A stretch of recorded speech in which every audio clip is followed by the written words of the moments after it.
دنگی گل دنگی هر چهار پرچه کردستانه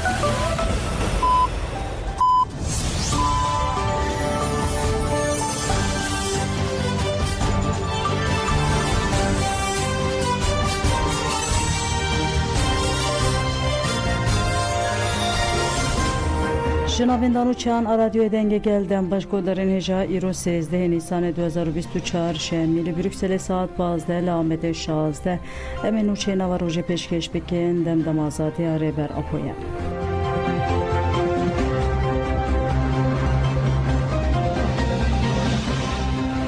لزاپی آگیری دایر من پاراست میدیای لشکری که ترکیه داگیر کرهات جزا کرن موبایل سیگجات امها کرن نوین در راگه اندونو چپمنی های پیگه روش داویا شرلی جاین کردستانی بدا خویانی که راگه هاند لگوری دا خویانی ده نیسان داگیر کرن لهرماشی دلیل اروژا و ایزاپی بو هدفا گریلا لقادا برخودانا یگیری اف ام به تاکتیکا سیکوانی داگیر کرکا جزا کرن و کامری که موبایل سیگجات امها کرن هپگه تکیلداری ایریشن دولتا ترجی اف آگاهی دان دنابرا ده 12 نیسان قدا دشتا کافیا هرما گاره 4 جاران قدا سر متینا او بشیلی یا هرما متینا 2 جاران گیری جودی و قدا برخودانا یا گیری بهار هرما روژا و اضافه 5 جاران قدا لولان کولیت و گیری شید شریف هرما خاکور که 4 جاران گیشتی 12 جاران قدا گیری لب بالا فرین شهر هاتن بمب باران کرن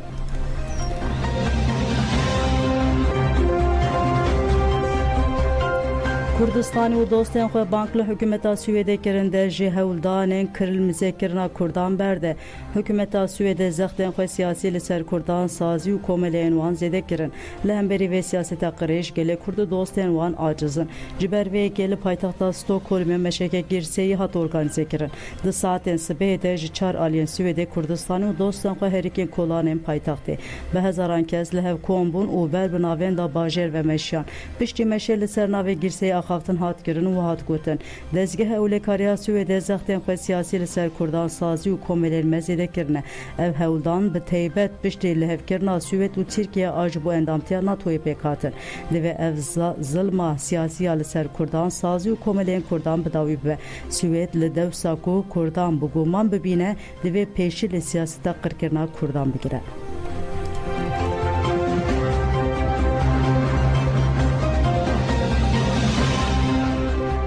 لشرنخه تاجسا چاوش پسپور هات پروتستو کرن تاجسا چاوش پسپور آدوه لناویندا شرنخه کری بو بمشکه هات پروتستو کرن بکاتین پلاتفورما کدو دموکراسی سندیکاین گریده کنفدراسیون سندیکاین کتکارین جمهوری کسک پارلمنترین پارتیا و کیو دموکراسیya gelenden partiya şırnaqı Nevruz Uysalastan endamı mesadayken AŞT'ye aktivisten tevgerajinin azat tejari ve beren partiya heremen demokratik DPP komele mafya mürvan ihade u gelekez tevli meşibun girsiya kulaqada cumhuriyete hata bahev bu pankartajı istismar u taciz erebi beje besse vekirin u hata peşiya avaya keske meşyan demeşede gelek jaran duruşma bedengine mine xwe و دورا خو به پاریزه هات برسکرن لپیشی آوایا کسکی داخویانی هات تاین اندامن کسکی مراد özbey داخویانی دا آخوی گوت گوجنا راستی تاجیز هاتی bu müdahale agel hatiye رزگار کرن بانگامل مقامن عدلی و اداری اوه کلی پرسنه که به باندور بدن دست بکرن فایل بین جزای کرن دست سازیین و بویره بشوپینه پارلمنتر دم پارتی نوروز ویسال آستانجه گوت کو فایل جهلا پولیس هن و هاتیه رواندن و پاراستن سدمامه هاتنه و دره او ایشا دلیشه هیزن اولکاریه هو ددن دناوا گلمده تریاکه بلاو بکن و سیخورتیه پیش بخن بویره فیردوس باباجی جهلا همان کسان و هاتیه کرن بویره ساکنه kültür hecde bir amedaye dınava se salande bu yerek be heman rengi ruda halke şirna xejiletici ve rabu serpiyan du heman teşle kolanen mehatekirin de halke şirna xejiletici van bir yaran her tim bertek axwani şam bede faile ku pişti bu yere veke birindar hatiye nişandan belez u bez rakirne xoşxariye u jur jihatiye revandın da xuyani berskina duruş mejin jan azadi u pedegne mine nexwe خو به پاریزه بداوی بو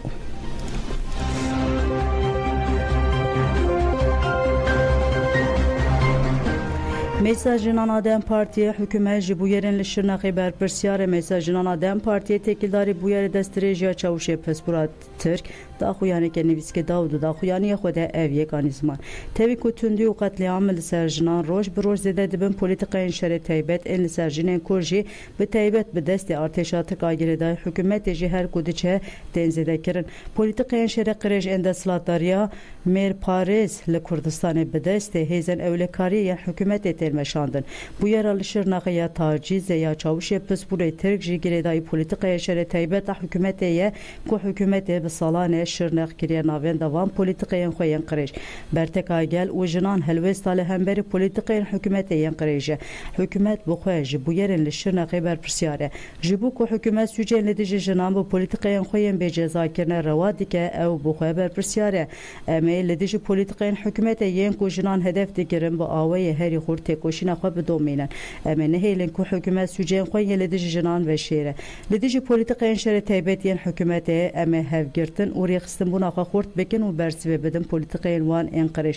Em ê li dijî tundiya dewletê ya mêrperez wekgirtina xwe xurt bikin û em ê bi hev re jiyaneke wek hev adîl û azad ava bikin.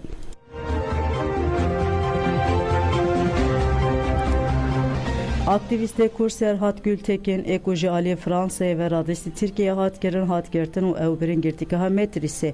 Aktivistê Kurd Serhat Gültekin li Fransayê serlêdanê îlticayê kiribû û ji kanûna 2022 heta niha îmze li dihat ferskirin. Gültekin di dehê Nîsanê de ji bo avêtina îmzeyê çû û ji hêla polîsan ve hate binçavkirin û radistî Tirkiye hatkirin. Gültekin ku pirsgirêkên wî yên tenduristiyê hene duh li balafirgeha İstanbulê hate ragirtin û ji bercezê wî teqesbûyê hate girtin û ew şandin girtîgeha Metrisê. Hat zanin ku nexweşiya sendroma Marfanê ya Gültekin heye û parêzerên wî wê ji bo taloqkirina înfazê wî serlêdanê bikin.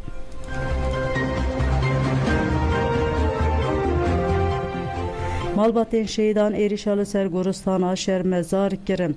Meclisê Malbatên şehîdan an Hesekê, Şeddadê, Tiltemil, Tirbira, Qamişlo, Amûdê, Tirbespiyê, Çilaxa, Girkelekê, Dêrîk û Tilhemisê bi daxuyanên cuda êrişa li ser goristana şehîdan a li navçe Lîce ya Amêdê şermezar kirin.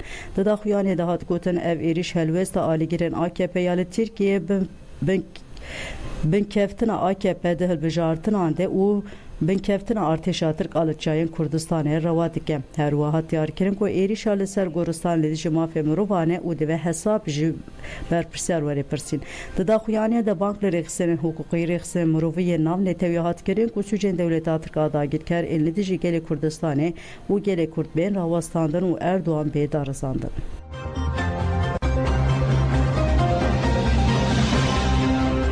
Kombûna jinan a Zenûbiya bu yerê îşkenceya li Dêrazorê şermezar kir. Meclisa Kombûna jinan a xeta şerqiya kantona Dêrazorê suç û tundiya li dijî jinan şermezar kir. Hevseroka Meclisê İman El-Mirzak daxuyanî xwend got em suçên li dijî jinan şermezar dikin. İman di daxuyaniyê de suç û îşkencekirina sê jinan li gundê ev û her dom ê rojhilatê Dêrazorê ku di dehê Nîsanê de çêbûyê bibêr xist û bank li aliyên têkildar kir ku kesên ev suç kiriye bigirin û cezeyên herî giran li wan bibire.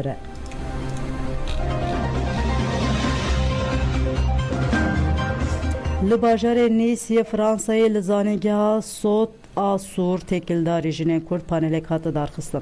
Panel ji aliyê zanîngeha Sot Asur a Nîsê ve hat organize kirin. Endamên înisiyatîfa jinan a darognan saziyên femînîst ên Fransî rektörê zanîngehê xwendekarên zanîngeh û gelek Fransî beşdar bûn. Di panelê de pêvajiyên penaberiyê yên jinên Kurd sedemên wan ên koçberiyê pêvajiyên adaptasyon û rêxistinbûna wan ên li welatên ku jê hatine her wa têkiliyên wan ên bi tevgerên femînîst ên li Ewropayê re hatine nîqaşkirin. Li ser navê têjeke Ewropa Döne Güzel Axiviyê got eger îro tevgera jinên Kurd li hemû cîhanê bûye mînak ev yek bi berdelên mezin pêk hatiye. Di serî de bi xwe parastin jiyana hevpar a azad û jinolojiyê em îro pêşengeha tevgerên jinan dikin. Panel bi duruşma jin jiyan azadî bi dawî bû.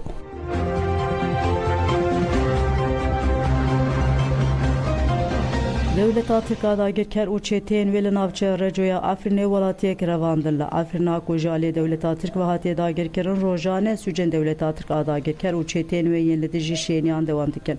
Rêxista mafê mirovana Efrîn Sûriyê ragihand ku çêtiyên polîsên şerqî li girêdayî istixbarata Devleta Tirk a dagirker û çêtiyên wê heftê Nîsanê şêniyên bi navê Abduhesên Hisê li gundê Amara yê navçeya Recoyê revandiye.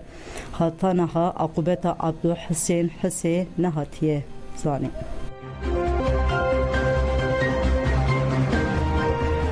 Deriyê Sêmalkê ji nû vebû rêveberiya Deriyê Sêmalka pêşxabûr pira di navbera Başûrê Kurdistan û Bakur û Şatê Sûriyê de sererast kir.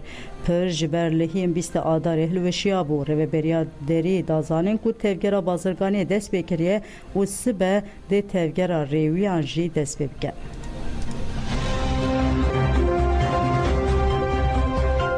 Li herêma Mezê ya Şamê teqînek mezin pêka çepemeniyê Sûrî ragihand ku li herêma Mezê ya Şamê bombeyek bi erebeyekê de teqiyaye û tenê zirarên madî çêbûne. Navenda çavdêrê mafê mirovan a Sûriyê Sohrê jî derbarê teqînê de daxuyaniyek da û got teqîn li qada Elhuda ya bi 2 kilometreyan dûrî balyozxanayê Îranê pêk hatiye. Sohrê da zanîn ku di erebeyê de kesek tune bûye û nasamaya kesê hedefgirtîne hatiye zanîn. Li heman herêmê İsraîlê balyozxanayê Îranê bombebaran kiribû. Di encamê de 16 kes hatibûn kuştin ku hev ji fermandarên pasdarên Îranê bûn.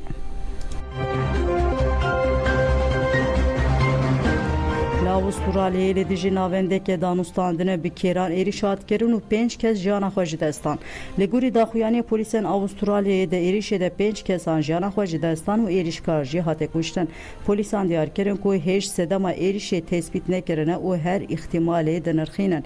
Li gorî saeta Avustralyayê êriş saat derdora 16 hatiye kirin û bi sedan kes ji navenda danûstandine hatine tahliye kirin. Televîzyona Dewletê ABC ragihand bû ku hîn kes li avahiyê Asemane xeçeriya Westfield Bondon ya li nêzî navendê bi temamî hatibû girtin û polîsan operasyoneke berfireh li darxistine. Hollanda'ya balyozxanaya xwe ya li Hewlêrê girt Wezareta Karên Derve ya Hollanda'ya ragihand ku ji ber gengeşeya ku li rojhilata navîn zêde dibe îhtimala ku Îran êrişî İsraîlê bike biryar da ku balyozxaneya xwe ya li Hewlêrê bigire. Her wiha seferatxaneya bilind a Hollanda'ya ya Îranê jî wê ji roja yekşemê û şûn de bêgirtin.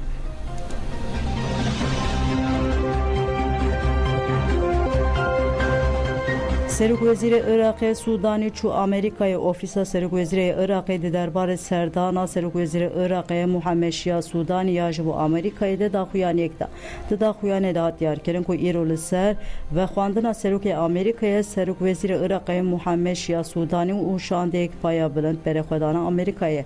Di dewamê de têgotin ku armanca serdana Sudanî ya ji bo Amerîkayê ew e ku li ser çend mijarên cuda ji wan jî hebûnê hêzên hevpeyman a li Iraqê nîqaş bikin.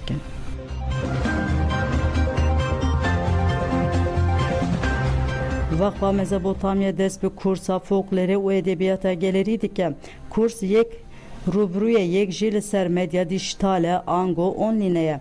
Waxfê li ser malpera xwe diyar kir ku dê li ser folklor edebiyata gelerî û rê û rêbazên berhevkariyê kurseke bi sertifîkaya nû li dar bixe. Kurs dê di 27 Nîsanê de dest pê bike û di 19 Gulanê de jî bi dawî bibe. Waxfê da zanin kurs dê li Amêdê bê li darxistin û ji 25 kesan bi sînor be û xalên serdanê wiha rêskirin. Ji bo serdanê divê forma serlêdanê bêyî masî bê dagirtin ji bo ku hûn bikaribin dagirin divê pêşî hûn qeyda endamtiya xwe çêbikin. Serlêdan dê heta 24 Nîsanê bên qebûlkirin. Kesên ku hatine qebûlkirin an jî nehatine qebûlkirin dê di 25 Nîsanê de bên diyarkirin. Ders dê 27 Nîsanê de dest pê bike. Ji bo mafê wergirtina sertîfîqe divê kursiyer bi kêmanî beşdarî ji sedî heştî dersan bibin. Kurs pêpereye.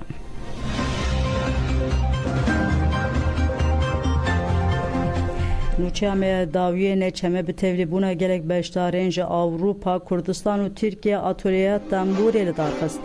Li navên de çanda Mezopotamyê neçeme bi rêveberiya Müzikjen Cemîl Koçgîrî atölyeyê temborê hat darxistin. Ji Awropa, Kurdistan û Tirkiye gelek kes tevlî atölyeyê bûn û atölye sê rojan dom kir. Müzikjen Cem Dost îlerî jî di roja dawî de tevlî atölyeyê bû.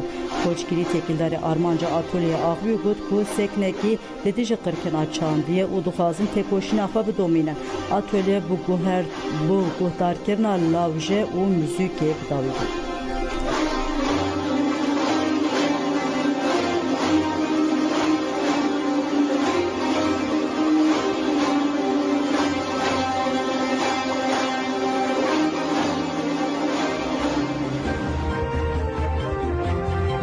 Pêşkêşkirin heta sebebê menê xweşiyê de dem baş.